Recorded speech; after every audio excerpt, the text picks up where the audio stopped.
Hello friends, कैसे हैं आप सब? बढ़िया। चलिए फ्रेंड्स, बीएससी थर्ड सेमेस्टर में अवकल समीकरण के आज हम इम्पॉर्टेंट क्वेश्चन देखने जा रहे हैं यूनिट 1 के।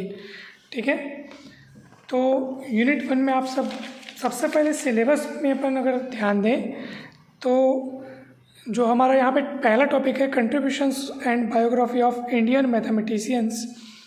तो इसमें तो गिने चुने ही आपके पास यहाँ पर जो मैथमेटिशियंस दिए हैं तो उनके जीवनी के बारे में आपको पढ़ना है। तो ये तो सबसे नया टॉपिक है क्योंकि पहले ये टॉपिक्स होते नहीं थे, तो इसलिए इनमें आपको शुरुआत में तो सारे पढ़ने होंगे, फिर इसके हिसाब से आगे के वर्षों में पता चलेगा कि इम्पॉर्टेंट ज़्यादा क्या है, ज़्यादा क्या पूछा जा रहा है। तो ये तो शुरुआती है क्योंकि ये टॉपिक्स पहले होते नहीं थे, इसलिए इनके बारे में उतना इम्पॉर्टेंट परफेक्टली बताया नहीं जा सकता। फिर भी आपसे हम यही कहेंगे कि जो ज़्यादा फेमस हैं उनके बारे में आप पढ़िए, जैसे कि भास्कराचार्य यानी कि भास्कर वन के बारे में आप पढ़ सकते हैं, वराहमिहिर के बारे में पढ़ सकते हैं, आर्यभट्ट के बारे में पढ़ सकते हैं। ये सबसे अधिक फेमस पर्सनालिटीज़ हैं, तो इनके बारे में आप पढ़िए। और जिस भी मैथमेटिशियन के बारे में आप पढ़ रहे हैं उनकी पूरी जानकारियाँ आप लीजिए, यानी कि पूरा शुरू से आखिर तक उनके जन्म से लेकर के पूरी उनकी उपलब्धियों, उनकी खोजें, उन्होंने क्या सूत्र दिए, सारी चीज़ें पूरे कंप्लीटली अगर आप अच्छे से पढ़ेंगे तो फिर उसमें से जो क्वेश्चंस आएंगे वो आपसे बन सकेंगे। तो ये भास्कर वन के बारे में आपको पढ़ना है।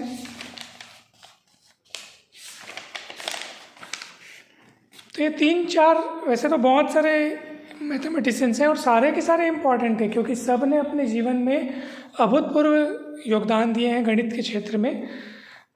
तो आप अपने विवेक अनुसार इसकी तैयारी कर सकते हैं। मेन हम आते हैं गणित के टॉपिक्स में, तो इसमें मैं आपको बतलाता हूँ कि इम्पॉर्टेंट क्वेश्चंस कौन कौन से हैं या इम्पॉर्टेंट पोर्शंस कौन कौन से कि जहाँ से क्वेश्चंस आते ही हैं। तो सबसे पहले एक बार हम सिलेबस में नज़र डालते हैं। तो सिलेबस में आप देखेंगे इतने सारे टॉपिक्स आपको दिखाई दे रहे हैं। ठीक, उन टॉपिक्स को पहले पकड़ते हैं जिसमें से क्वेश्चन आने के प्रबलतम चांसेस हैं। सबसे पहला तो मुझे लग रहा है कि ये ऑर्थोगोनल ट्रेजेक्ट्रीज यानी लाम्बिक संच्छेदी या लंबकोणीय संच्छेदी उसको हम कहते हैं हिंदी में, उससे तो क्वेश्चन आता ही आता है। एक न क्वेश्चन एकदम उससे आएगा ही आएगा, ये आप एकदम मान के चलो, एकदम तय है। ये लाम्बिक संच्छेदी या लंबकोणीय संच्छेदी या ऑर्थोगोनल ट्रेजेक्ट्रीज, एक न क्वेश्चन इससे आएगा ही आएगा। जो सबसे अधिक बार पूछे गए हैं ऐसे कोई 5 क्वेश्चन आप लोग कर लीजिएगा, 5-7 क्वेश्चन उसी में से आएंगे। जैसे ये देखो, बहुत बार पूछा गया है, इम्पॉर्टेंट क्वेश्चन है। ये बहुत बार पूछा गया है, देखिए आप, ये देखो ये कितने बार पूछा गया है। ठीक है, ये सारे के सारे इम्पॉर्टेंट क्वेश्चन है। पेज नंबर बता देते हैं, 166 167 में दिया है।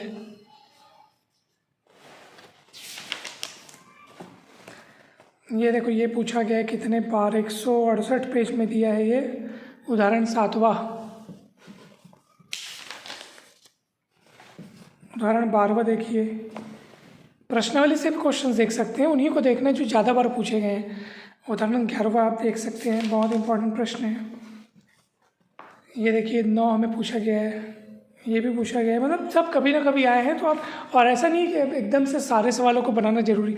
अगर आप कंसेप्ट समझ जा रहे हैं, कुछ सवालों की प्रैक्टिस अगर आपने कर ली है तो मतलब सवाल बन जाएंगे, उतने कठिन नहीं है ये। एक न एक क्वेश्चन इससे आएगा ही आएगा, ये एकदम प्रबलतम चांसेस है क्योंकि ये बहुत इंपॉर्टेंट टॉपिक है। अब सेकंड चांस क्या है, तो मुझे ऐसा लगता है कि जो यथातथ अवकल समीकरण वाला टॉपिक है वो बड़ा तगड़ा टॉपिक है। यथातथ अवकल समीकरण, इसमें क्या होता है, इसमें आप सभी को पता होगा कि यदि कोई समीकरण यथातथ ना हो तो उसको यथातथ बनाने के लिए, एग्जैक्ट बनाने के लिए इंटीग्रेटिंग फैक्टर का अपने को वहाँ पर गुणा करना होता है और उसके लिए अनेक सारे नियम भी दिए हैं। एक तो निरीक्षण विधि द्वारा इंटीग्रेटिंग फैक्टर चुनते हैं अपन, एक तो उसके अलग अलग नियम हैं। देखिए जैसे ये क्वेश्चन काफ़ी इंपॉर्टेंट अनेक बार पूछा गया है, इसको तैयार कीजिएगा, पेज नंबर 89 में है।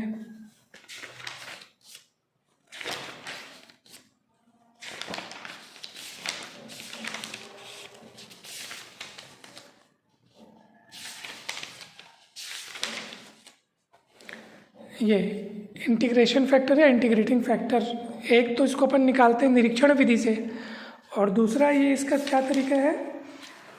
देखो ये एक सवाल बहुत अच्छे से पूछा गया, बहुत बार पूछा गया है। ये देखिए 2015 में आया है, ये पेज नंबर 96-97 में आप देखो, ये वाला 97 पेज में, ये वाला 96 पेज में। समाकलन गुणक ज्ञात करने के नियम। अब इसमें 4 नियम हैं और चारों नियम से संबंधित सवाल है।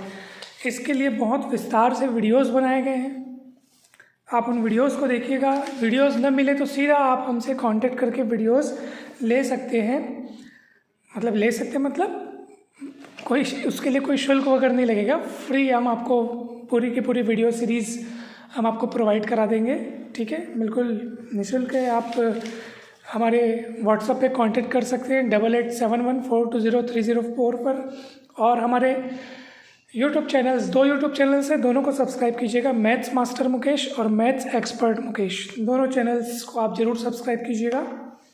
आपको उसमें मैथ्स के सारे टॉपिक्स के वीडियोस मिल जाएंगे। जिस भी टॉपिक का वीडियो ना मिले आप सीधा हमें मैसेज करके पूछ सकते हैं, तो हम आपको उस टॉपिक के पूरी वीडियो सीरीज़ प्रोवाइड करा देंगे। देखिए ये क्वेश्चन काफ़ी बार पूछा गया है,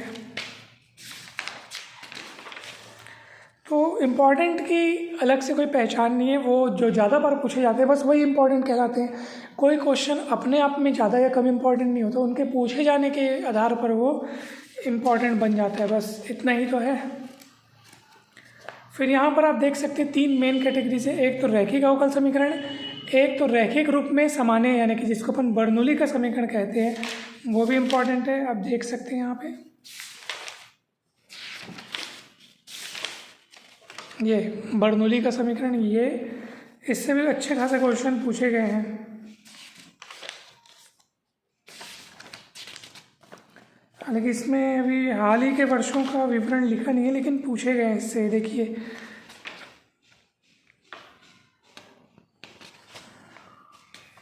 ये जो क्वेश्चन आप देख पा रहे हैं, ये वाला, इसमें लिखा नहीं है, लेकिन मुझे ऐसा ध्यान है कि ये हमारे समय में पूछा गया है, अर्थात सन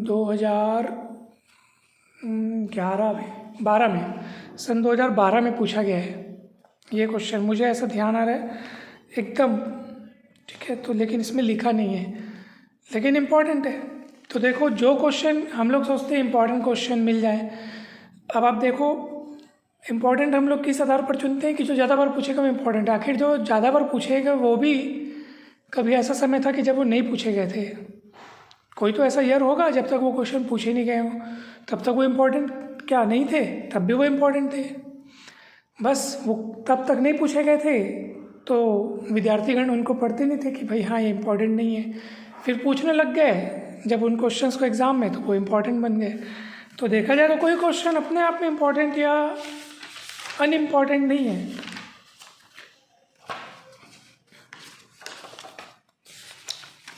फिर इधर आपका समघात अवकल समीकरण भी पूछे जाते हैं, अनेक बार पूछे गए हैं। देखिए ये क्वेश्चन, ठीक है। तो बेसिकली अब आपको अच्छे से असमघाती जिनको समघात रूप में परिवर्तित किया जा सके, वो उसमें भी बहुत सारे क्वेश्चन हैं, आप देख सकते हैं।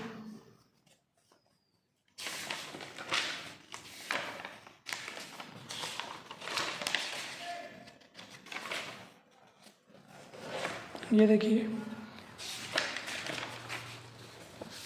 ठीक है फ्रेंड्स। तो इस तरह से आपने देखा कि ये, तो अगर अपन इसका सारांश देखें तो क्या है कि लंबकोणीय यानी कि लांबिक संच्छेदी यानी ऑर्थोगोनल ट्रेजेक्ट्री से एक क्वेश्चन आएगा, एक क्वेश्चन आपका ये इससे आएगा, बेसिक जो है हिस्टोरिकल बैकग्राउंड वाले से, और एक क्वेश्चन आपका या तो एग्जैक्ट से आ सकता है या तो फिर आपका, अच्छा एक टॉपिक अपन भूल गए हैं, एक टॉपिक रह गया, उससे भी क्वेश्चन आ सकता है, जो equation solvable for X, solvable for Y, solvable for P, Clairaut's equation, इन चारों को मिला करके भी इनमें से मतलब इस पूरे में से एक क्वेश्चन आ सकता है।